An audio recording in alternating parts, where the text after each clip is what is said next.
So from your WordPress dashboard, go to Plugins and select Add New from here.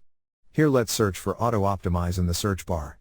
So we get all the related results, and first one is what we are looking for. It has 1 million plus active installations, last updated 2 weeks age, compatible with your version of WordPress. Now click on Install Now to install it. Then click on Activate button.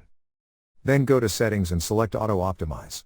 Here check this box to optimize JavaScript code. Next, check this box to optimize CSS code. Then also check another box to optimize HTML code and finally click on Save Changes and Empty Cache button. Once done, let's move to the Images tab and here check Optimize Images box. Then we have Load WebP or AVIF in supported browsers. Next is Lazy Load Images, check this as well along with the previous one and save changes. Then go to Critical CSS tab and from here you can improve first paint times by removing render blocking CSS. Here you need to enter your API key, go to this criticals.com link for this key. Next we have Extra tab, for extra auto optimization. Here select Remove Emojis and save changes. Last we have Optimize More tab, here we have power-ups and related services to improve your site performance even more. You can see them all over here with More Info button to get more information.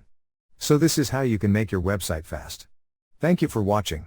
Please proceed to Chapter 52. Auto share to social media for your new WordPress content. Inside that video, we are going to take a look at how to auto share to social media for your new WordPress content, step by step. See you in the next tutorial.